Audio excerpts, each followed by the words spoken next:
Hi, I'm Ruben Saltzman with Structure Tech Home Inspections, and today I'm going to explain why it's a no-no to take your sump pump discharge and dump it into the sanitary sewer system.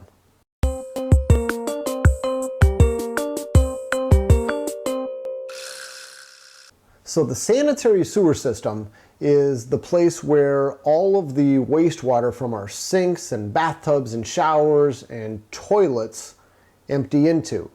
From there, after it leaves our house, it goes to a treatment facility where they treat this, what we call raw sewage, and they make it safe, and then they can dump that water back into our rivers and lakes. That's the sanitary sewer system.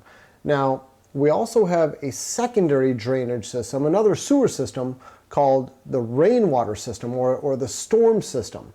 And that's all those grates that you see on streets all over the place. They're there to help make sure that our streets don't get flooded. They take all of the rainwater and they dump it back directly into our rivers and lakes. We don't need to treat it because it's simply rainwater.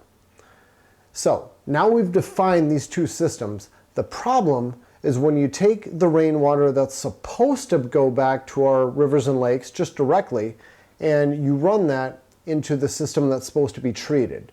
When that happens, there's two different terms for it. It might be called inflow or it might be called infiltration.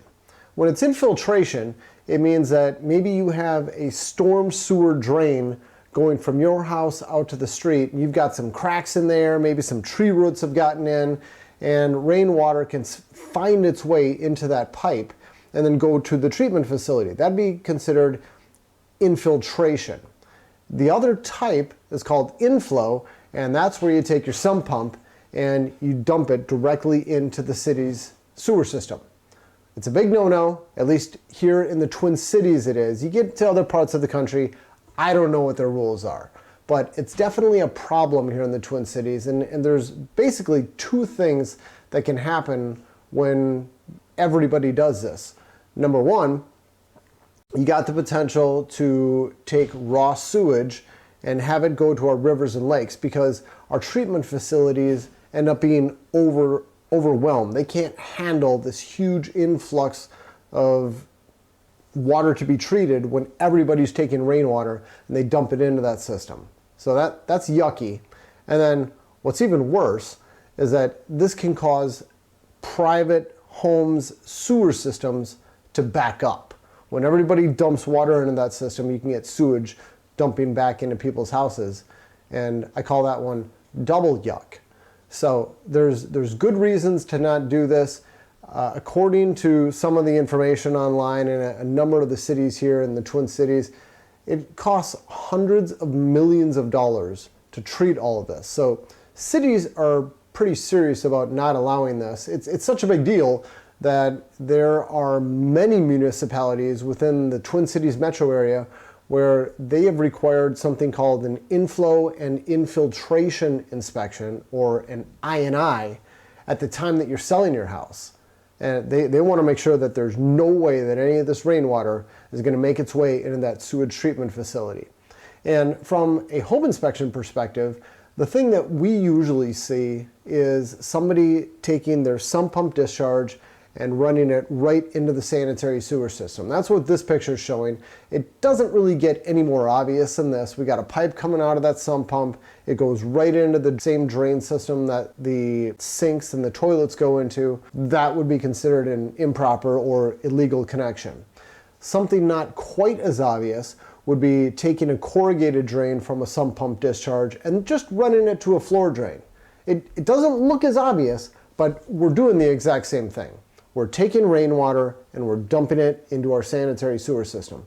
And then the least obvious, but still, we have the exact same condition, and I typically find this in Minneapolis houses. I don't know if I've ever found this outside of Minneapolis, is where we've got a hole in the basement floor. Sometimes there's even a cover over it, and we've got a floor drain at the bottom of that hole.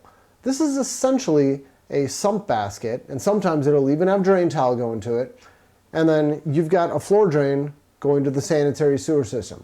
This is the exact same thing. And in Minneapolis, they have a city inspection program. Anytime you're going to list your house for sale, it's called the Truth in Housing Evaluation. And anytime this is found, this is also a required repair. So I hope I've explained why this is and why it matters, why it's not just cities being super picky about it. There are actually some real consequences to people doing this. And that's why from a home inspection perspective, when we find this condition, we suggest to our clients they correct it. And it's mostly about being a good neighbor. The appropriate place to discharge your sump pump is directly to the exterior of your home. And it should discharge away from your house's foundation, preferably not into your neighbor's house if you want to have a good neighbor. And the other place that is sometimes done, it's not common, some cities will allow you to take your sump pump discharge and connect directly into the storm sewer system. Again, like I said, not common, but that's a great way of doing it. It's clean, there's nothing to be seen, it's inconspicuous, and there's not much that could go wrong with that system. Okay, I'm Ruben Saltzman with Structure Tech Home Inspections. Thanks for watching. Take care.